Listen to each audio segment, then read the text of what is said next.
177 দিনে অন্তত 136টি আন্দোলনের মুখোমুখি অন্তর্বর্তী সরকার, বেকায়দায় ফেলার চেষ্টার অভিযোগ।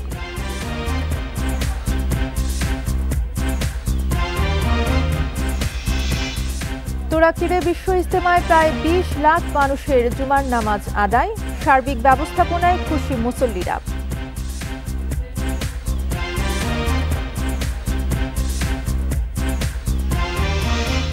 নতুন ধান ওঠার পরেও অস্থির চালের বাজার, গত বছরের তুলনায় কেজিতে দাম বেড়েছে 8 থেকে 12 টাকা।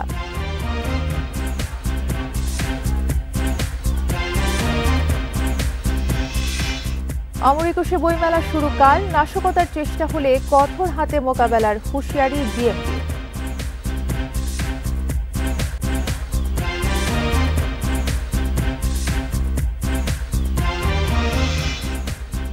স্বাগত বিরতিহীন রাত 9টায় বাংলাদেশে, সঙ্গে আছি তাসনিমে জান্নাত অর্থী। শিরোনাম শুনছিলেন, এবারে পুরো খবর। 177 দিনে অন্তত 136টি আন্দোলনের মুখোমুখি হতে হয় অন্তর্বর্তী সরকারকে, যেন দাবি আদায়ের শহর রাজধানী ঢাকা। নানা দাবিতে রাজপথে বহু পেশাজীবী সংগঠন, শিক্ষার্থী, শ্রমিক সহ বিভিন্ন শ্রেণী পেশার মানুষ। সড়ক অবরোধ, সচিবালয় ঘেরাও, এমনকি সহিংসতার ঘটনাও ঘটেছে এসব আন্দোলন ঘিরে। চরম দুর্ভোগ পোহাতে হয় সাধারণ মানুষকে। যৌক্তিক বা অযৌক্তিক বিভিন্ন দাবিতে 6 মাস ধরে প্রায় প্রতিদিনই রাজপথে বিভিন্ন সংগঠন ও শ্রেণী পেশার মানুষ। কারো দাবি চাকরি স্থায়ীকরণ, কেউ চায় দুর্নীতি রোধ, কেউ বৈষম্যের শিকার, আবার কেউ বা নিজেকে বঞ্চিত দাবি করে আন্দোলনে। অন্তর্বর্তী সরকার গঠনের আগেই প্রথম ধাক্কাটা পুলিশ বাহিনীর। 6 আগস্ট থেকে অনির্দিষ্টকালের কর্মবিরতির ডাক পুলিশ কর্মচারী সংগঠনের। 8 আগস্ট অন্তর্বর্তী সরকার গঠনের পর 11 আগস্ট কর্মসূচি তুলে নেন পুলিশ সদস্যরা। 9 আগস্ট সংখ্যালঘুদের নিরাপত্তা সহ বিভিন্ন দাবিতে শাহবাগে সড়ক অবরোধ করেন সনাতন ধর্মাবলম্বীরা। এরপর থেকে বিভিন্ন সময়ে অবরোধ, বিক্ষোভ সহ নানা কর্মসূচি পালন করেন তারা। চাকরি জাতীয়করণ সহ নানা দাবিতে 23 আগস্ট মাঠে নামেন আনসার বাহিনী। সংঘাতের মধ্যে দিয়ে শেষ হওয়া ইস্যুটি সারা দেশে ব্যাপক আলোড়ন সৃষ্টি করে। আয়নাঘরে বন্দীদের মুক্তি, ঢাকা বিশ্ববিদ্যালয়ের সব শিক্ষার্থীর আবাসন, বিডিআর হত্যাকাণ্ডের কারণ নির্ণয় সহ নানা দাবিতে বহু সংগঠনকে রাজপথে সরব দেখা যায়। এমনকি প্যাডেল চালিত রিকশা চালকদের আন্দোলন চলে টানা 9 দিন। নতুন বছরের শুরুর 28 দিনে আন্দোলন 40টি। 43তম বিসিএসে বাদ পড়া, 40তম এসআই ব্যাচের অব্যাহতিপ্রাপ্তদের পুনর্বহাল, জগন্নাথ বিশ্ববিদ্যালয়ের দ্বিতীয় ক্যাম্পাসের কাজ, সেনাবাহিনীর কাছে দেয়ার দাবি ছাড়াও পাঠ্যপুস্তকে আদিবাসী শব্দকে ঘিরে আন্দোলন রূপ নেয় সংঘর্ষে। সবশেষ ঢাকা বিশ্ববিদ্যালয় ও এর অধীনে 7 কলেজের শিক্ষার্থীদের সংঘর্ষের জেরে বাদ হয় অধিভুক্তি। নিউ মার্কেট ও মিরপুর বাংলা কলেজ এলাকাসহ বিশৃঙ্খলা তৈরি হয় রাজধানীর কয়েকটি এলাকায়। মঙ্গলবার সারা দেশের ট্রেন যোগাযোগই বন্ধ করে দেয় রেলওয়ের রানিং স্টাফরা। 2 দিনের ভোগান্তি শেষে দাবি মানার আশ্বাসে কাজে ফেরেন কর্মচারীরা। 5 আগস্ট গণ অভ্যুত্থানে শেখ হাসিনা সরকার পতনের পর এসব আন্দোলনের বেশিরভাগকেই অন্তর্বর্তী সরকারকে বেকায়দায় ফেলার অপচেষ্টা বলছেন উপদেষ্টাদের কেউ কেউ। রেজওয়ানুল হক, ইন্ডিপেন্ডেন্ট নিউজ, ঢাকা। টঙ্গীর তুরাগতীরে জুমার নামাজে লাখো মুসল্লির ঢল। বিশ্ব ইজতেমার প্রথম দিন এতে প্রায় 20 লাখ লোক সামিল হয়েছেন বলে জানিয়েছেন আয়োজকরা। এ সময় পাপ থেকে মুক্তি, ইহ পরকালের কল্যাণে করা হয়েছে দোয়া। এছাড়া ইজতেমার নির্বিঘ্নে সব ব্যবস্থা নেওয়া হয়েছে জানিয়েছেন গাজীপুর পুলিশ কমিশনার। এদিকে ইজতেমা উপলক্ষে 3 দিন মেট্রো রেলে 6টি ট্রিপ বাড়ানো হয়েছে। বিশ্ব ইজতেমার ময়দানের 160 একর জায়গা ছাড়িয়ে আশপাশের কয়েক কিলোমিটার জায়গা জুড়ে লাখো মুসল্লির অবস্থান। লক্ষ্য দেশের বৃহত্তম জুমার নামাজ আদায়। শুক্রবার সকাল থেকেই এ নামাজ আদায়ে ইজতেমার মুসল্লিদের সঙ্গে যোগ দেন বহু মানুষ। টঙ্গীর নানা উঁচু ভবনের ছাদে দাঁড়িয়েও নামাজ মোনাজাতে শরিক হন অনেকে। আমাদের দেখে অন্য মানুষরা শিখতে পারে, তারা ইসলাম সম্পর্কে জানতে পারে। একটা সুন্দর ব্যবস্থা, যত কষ্টই হোক এই জন্য জানি আমরা এখানে সবার একসাথে বহুত লোকের লগে নামাজ আদায় করতে পারি আর তাদের বয়ান শুনতে পারি। এবারের জুমার নামাজে প্রায় 20 লাখ মুসল্লি অংশ নিয়েছে বলে ধারণা আয়োজক কমিটির। আখিরি মোনাজাতেও এই ধারা অব্যাহত থাকবে বলে আশা তাদের। 160 একর জমি প্রায় এখন কানায় কানায় ভরপুর রয়েছে আলহামদুলিল্লাহ, এবং ইজতেমাকে কেন্দ্র করে পৃথিবীর বিভিন্ন প্রান্ত থেকে ইতিমধ্যে প্রায় আমাদের 72টি দেশ থেকে 2150 জন মেহমান বর্তমানে বাদ ফজর আমবয়নের মধ্য দিয়ে শুরু হয় দিনের আনুষ্ঠানিকতা। আলোচনা হয় ঈমান ও আমল সম্পর্কিত নানা বিষয়ে। ইজতেমায় আগতদের আশা মোচন হবে অতীতের সব পাপ, দিক নির্দেশনা পাবেন সামনের দিনগুলোতে সঠিক পথে চলার। কিরে পাওয়ার জন্যই আসা, আল্লাহ সন্তুষ্টি লাভের জন্যই আসা। পিছনে যদি কোনো কথা মন করছে আল্লাহ সামনে ভালোভাবে চলতে পারি, 5 ওয়াক্ত নামাজ জামাতের সহিত করতে পারি, আল্লাহর কাছে এটাই চাইছি। এর আগে ইজতেমা ময়দানে আসেন পুলিশ কমিশনার ও সিটি কর্পোরেশনের প্রশাসক। এই জমায়েতকে কেন্দ্র করে যুক্তরাষ্ট্র দূতাবাসের বিবৃতির বিষয়টি সামনে এনে তারা জানান নিরাপত্তার কোনো ঝুঁকি নেই। মার্কিন রাষ্ট্রদূত বিভিন্ন সময় তাদের নিরাপত্তার মেজারমেন্ট করে থাকে, ওনারা ওনাদের মতো করে এটি অ্যালার্ট জারি করে থাকে।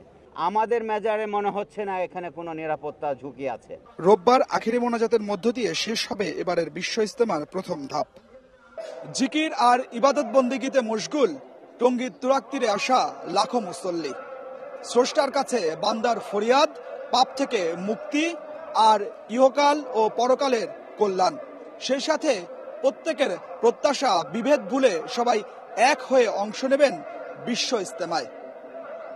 Adilur Rahman, Independent News, Tongi, Gazipur. কদিন আগেই কৃষকের ঘরে উঠেছে নতুন ধান। এরপর চালের দাম কমার কথা থাকলেও নানা অজুহাতে অস্থির বাজার পরিস্থিতি। অথচ গত বছর একই সময়ের চেয়ে প্রতি কেজিতে দাম বেড়েছে 8 থেকে 12 টাকা পর্যন্ত। খুচরা ব্যবসায়ীদের অভিযোগ, মিল মালিকদের অবৈধ মজুদের কারণে চালের দাম বেড়েছে। তবে এমন অভিযোগ মানতে নারাজ মিল মালিকরা। 3 সপ্তাহের ব্যবধানে বগুড়ায় চালের দাম কেজিতে বেড়েছে 5 থেকে 10 টাকা পর্যন্ত। খুচরা ব্যবসায়ীদের মতে ধান মজুত করে কৃত্রিম সংকট তৈরি করেছেন মিলাররা। আর মিলারদের দাবি, উৎপাদন কম এবং সরবরাহের অভাবে বাড়তি দামে ধান কেনায় বেড়েছে চালের দাম। সব ধান মনে হয় চুষে ওরা কিনে স্টক করে থই দিচ্ছে, ওরা আস্তে আস্তে চাল করতেছে আর আস্তে আস্তে দাম বাড়াইতেছে। সব চালই প্রায় কেজিতে আপনার 5 টাকা 60 টাকা এরকম বেশি পড়তেছে। কৃষি বিভাগের হিসাবে এবার ধানের উৎপাদন লক্ষ্য ছাড়িয়ে গেলেও গত বছরের চেয়ে এবার একই সময়ে চালের দাম মান বেঁধে বেড়েছে কেজিতে 8 থেকে 12 টাকা। সবচেয়ে বেশি চিনি গুঁড়ার দাম বেড়েছে কেজিতে 30 টাকা পর্যন্ত। কুষ্টিয়ার খাজানগরে সরু চালের উৎপাদন খরচ কেজিতে 65 টাকা, অথচ 9 কিলোমিটার দূরে সেই চালই বিক্রি হচ্ছে 78 থেকে 80 টাকায়। এছাড়া গত 3 মাসে মানবেঁধে চালের দাম কেজিতে বেড়েছে 10 থেকে 12 টাকা। ধানের দাম প্রায় 200 টাকা বেশি, সেই হিসাবে চালের দামও 2 থেকে 3 টাকা বেশি হবেই। মিলাররা চালের দাম দফা দফা বৃদ্ধি করতেছে, এটা সম্পূর্ণ ভুল। কৃষকরা বলছেন, ধান ঘরে তোলার সময় কম দামে মৌসুমি মজুতদার ও অটোমিল মালিকরা মজুত করে, আর সরকারের ধান চাল সংগ্রহ ব্যাহত হওয়ায় সুযোগ নিচ্ছেন তারা। গ্রামগঞ্জ থেকে ধান কিনছে কিংবা ধানগুলা নিয়ে যাচ্ছে, এখন ওদের সাথে মিল মালিকের সাথে একটা ডিল হয়। পাবনাতে গত বছর এই সময়ে 25 কেজি চালের দাম ছিল 1300 থেকে 1400 টাকা। সেই চাল এখন বিক্রি হচ্ছে 250 থেকে 300 টাকা বেশি দামে। নওগাঁর মিল মালিকদের দাবি, গত বছরের চেয়ে উৎপাদন ব্যয় বেড়ে যাওয়ায় বেড়েছে ধানের দাম, যার প্রভাব পড়েছে বাজারে। বিগত সরকারের সময় বাজার নিয়ন্ত্রণকারীরা এখন প্রকাশ্যে না থাকলেও মুখ পাল্টে একই কার্যক্রম চালিয়ে যাচ্ছে অন্য সুবিধাভোগীরা। Tanzil Hasnat, Independent News. 21-এর বইমেলায় নাশকতার শঙ্কা নেই, কেউ যদি সে চেষ্টা করে তবে কঠোর হাতে দমন করা হবে বলে সতর্ক করেছেন ডিএমপি কমিশনার শেখ মোহাম্মদ সাজ্জাদ আলী। এছাড়া আওয়ামী লীগের ফেব্রুয়ারির কর্মসূচি নিয়ে আতঙ্কিত হওয়ারও কিছু দেখছেন না তিনি। সকালে মেলা চত্বরে এসে মব জাস্টিস হবে না বলেও আশ্বস্ত করেন পুলিশের এই ঊর্ধ্বতন কর্মকর্তা। এখন দম ফেলার সুযোগ নেই 21-এ বইমেলার মাঠে। পর্দা উঠছে শনিবার। স্টল গোছাতে রাত দিন কাজ করছেন প্রকাশনী সংস্থার কর্মীরা। যে আমরা আজকের মধ্যে ডিসপ্লে সাজিয়ে ফেলবো, কাল থেকে আমরা পুরোপুরি প্রস্তুত মেলা শুরুর জন্য। আর কিছু বই আছে যেগুলো এখনো আসছে, যেগুলোর কাজ চলছে। এই 21শে বইমেলা নিয়ে আমি চাচ্ছি যে কারো ভিত্তিক কোনো দ্বন্দ্ব থাকবে না, সবাই মেলায় আসবে, সবাই বই কিনবে। আসলে বইমেলার সাথে কারো কোনো রাজনৈতিক অন্য কোনো সম্পর্ক থাকা উচিত না আর কি। এর প্রস্তুতি নিরাপত্তার ব্যবস্থা খতিয়ে দেখতে সেখানে আসেন ডিএমপি কমিশনার। জানান, লেখক প্রকাশকদের হামলায় অভিযুক্ত যারা জামিনে, তাদের ওপর পুলিশের আছে নজরদারি। মেলায় ধর্মীয় অবমাননাকর কোনো বই বের না হয় সেই বিষয়টি দেখা হবে কঠোরভাবে। যারা এরকম সন্দিগ্ধ লোকজন আছে আমরা খেয়াল রাখবো। সমন্বয় সভা করেছিলাম, সেখানে বাংলা একাডেমির কর্মকর্তারা ছিলেন। তাদেরকে আমরা রিকোয়েস্ট করছি যে এরকম কোনো বই যেন স্টলে না আসে এবং কোনো বইয়ের ভিতরে এই উস্কানিমূলক কথা লেখা আসে, এটার জন্য ওনারা স্ক্যানিং করে ভেটিং করে স্টলে উপস্থাপন করেন। এই সময় আওয়ামী লীগের ফেব্রুয়ারি কর্মসূচি প্রশ্নে বলেন, এতে আতঙ্কের কিছু নেই, নিষিদ্ধ সংগঠনগুলো আছে নজরদারিতে। পাশাপাশি মব জাস্টিসের আশঙ্কাও উড়িয়ে দেন তিনি। ভিডিও বার্তা মিডিয়ার জগৎ প্রোগ্রাম দিতেই পারে এবং সেগুলো তো আমরা প্রতিদিনই মোকাবেলা করে যাচ্ছি এবং নিষিদ্ধ ঘোষিত ছাত্রলীগের অনেক নেতাকে আমরা ইতিমধ্যে অ্যারেস্ট করেছি, তারা বন্দী আছে। আর তারা যদি এরকম কোনো অ্যাটেম্প নেয় অবশ্যই আমরা ব্যবস্থা নিব। রাজধানী জুড়ে নানা আন্দোলনের বিষয়ে ডিএমপি কমিশনার জানান, পুলিশ বল প্রয়োগ করতে চায় না, তাই রাস্তা বন্ধ করে জনদুর্ভোগ সৃষ্টি না করার আহ্বান তার। Arafatur Rahman, Independent News, Dhaka. ফ্যাসিবাদের হোতাদের বিচার শেষ করেই আগামী সংসদ নির্বাচন দেওয়ার দাবি ইসলামী ছাত্র শিবিরের। বিচার শেষ না হওয়া পর্যন্ত মাঠে থাকার ঘোষণা সংগঠনটির। বাদ জুমা জাতীয় মসজিদ বায়তুল মোকাররম থেকে বের করা গণমিছিল থেকে ছাত্র শিবিরের নেতারা এই ঘোষণা দেন। একটি রাজনৈতিক দল চাঁদাবাজি ও টেন্ডারবাজিতে জড়িয়ে পড়েছে বলেও অভিযোগ করেন তারা।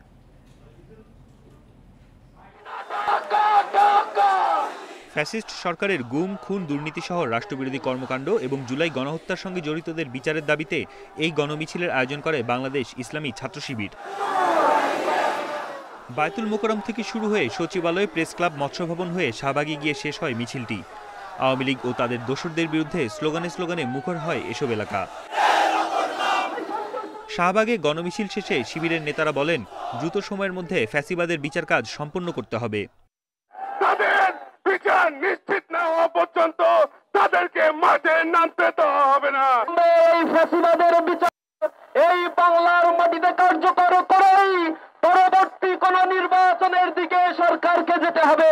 খুনি হাসিনা এবং তার দোসরদের অবিলম্বে বিচারের আওতায় এনে ফাঁসি কার্যকর করতে হবে। একই দাবিতে বরিশালে মিছিল করে বরিশাল মহানগর ছাত্র শিবির। দাবি তোলা হয় ফ্যাসিস্ট ও সহযোগীদের বিচার কাজ দ্রুত সম্পন্ন করার। ঐক্য বিনষ্টের চেষ্টা চলছে বিভিন্ন জায়গা থেকে। এর প্রতিরোধে আমরা আমাদের ভয়েস রেজ করতে চাই। গণহত্যাকারীদের বিচার হবে সবার আগে, তারপরে নির্বাচন, এরকম একটা বিষয় ছিল, কিন্তু আমাদের এখনো সেই বিচারটা আমরা পাইনি এবং এটার কোনো কার্যক্রমও স্পষ্ট না আমাদের কাছে। এছাড়া একই দাবিতে রাজশাহীর নগরীর 0 পয়েন্ট থেকে মিছিল বের করে ছাত্র শিবির। এ সময় নেতারা বলেন, ফ্যাসিবাদের দোসররা দেশে কোনো প্রকার বিশৃঙ্খলা সৃষ্টির চেষ্টা করলে প্রতিহত করা হবে। রংপুরেও একই দাবিতে কাচারীবাজার মডেল মসজিদের সামনে থেকে মিছিল বের হয়ে নগরীর বিভিন্ন সড়ক প্রদক্ষিণ করে। বন ইবনে কামাল, ইন্ডিপেন্ডেন্ট নিউজ, ঢাকা। ঢাকা আন্তর্জাতিক বাণিজ্য মেলা শেষ হলেও রপ্তানি আদেশ কত এসেছে সে বিষয়ে ইপিবির কোনো ধারণা নেই বলে জানিয়েছেন বাণিজ্য উপদেষ্টা শেখ বশির উদ্দিন। তবে গতবারের চেয়ে এবার 50% বেশি ভ্যাট আদায় হয়েছে বলেও জানান তিনি। পর্দা নামল 29তম ঢাকা আন্তর্জাতিক বাণিজ্য মেলার। শেষ দিন হওয়ায় দর্শনার্থী উপস্থিতিও ছিল চোখে পড়ার মতো। বেলা বাড়ার সাথে সাথে ভিড়ও বাড়ে আরও। মেলায় ইলেকট্রনিক্স পণ্য, গৃহস্থলী পণ্যের স্টলে ক্রেতাদের আনাগোনা ছিল বেশি। নতুন ডিজাইনের বাহারি সব পণ্যের সাথে নানা অফারও দিচ্ছেন ব্যবসায়ীরা। তবে পণ্যের গুণগত মান নিয়ে সংশয়ে ক্রেতারা। আমরা বাইরে যে পণ্যগুলো পাই সেগুলোই যদি এসে মেলাতে পাই তাহলে তো মেলাতে আসার কোনো প্রয়োজন হয় না।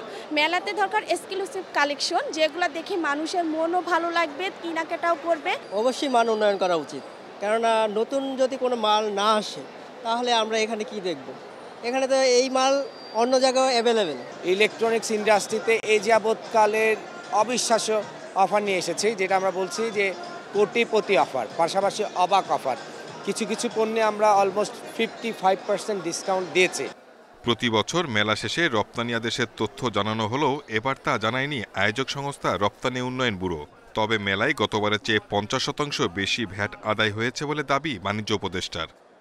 রপ্তানি আদেশের ওই রকম সম্ভাবনা আছে বলে আমার মনে হয় না। আমার কাছে শুধু এইটুকু তথ্য আছে যে গতবারের থেকে আমাদের এখানে 50%-এর বেশি ভ্যাট কালেকশন হয়েছে। তো সেটাকে যদি আপনারা রেফারেন্স হিসেবে নেন তাহলে আপনারা ধরতে পারেন 50% বিক্রয় বৃদ্ধি পেয়েছে। এবারে মেলায় ছোট বড় মিলিয়ে মোট 343টি স্টল প্যাভিলিয়ন অংশ নিয়েছে, যার মধ্যে বিদেশি প্রতিষ্ঠানের স্টল 11টি। Shahid Ahmed, Independent News, Dhaka. বাংলাদেশে কথিত সেনা অভ্যুত্থান নিয়ে ভারতীয় গণমাধ্যম আনন্দবাজারের প্রতিবেদন সঠিক নয়। শুক্রবার এক বিবৃতিতে এই তথ্য নিশ্চিত করেছে প্রধান উপদেষ্টার প্রেস উইং। এ সময় সেনাবাহিনী এবং সরকারের বিরুদ্ধে এসব ভুল তথ্যের কোনো ভিত্তি নেই বলে দাবি করা হয়। বিবৃতিতে নানা অপপ্রচার চালিয়ে ভারত জুলাই আগস্টের অর্জনকে অসম্মান করছে বলে অভিযোগ করা হয়। বলা হয়, ভারতীয় গণমাধ্যম তাদের দীর্ঘদিনের প্রতিনিধি শেখ হাসিনাকে সমর্থনের জন্য বাংলাদেশের জনগণ ও প্রতিষ্ঠানগুলোকে অপদস্থ করার চেষ্টা করছে। এ ধরনের অপপ্রচারকে হাইব্রিড যুদ্ধের কৌশল হিসেবে উল্লেখ করে প্রেস উইং। এ সকল অপপ্রচারের মূল উদ্দেশ্য বাংলাদেশের সার্বভৌমত্বের প্রতি আঘাত বলেও বিবৃতিতে উল্লেখ করা হয়। এই ছিল এখনকার সংবাদের সাথে থাকার ধন্যবাদ সবাইকে।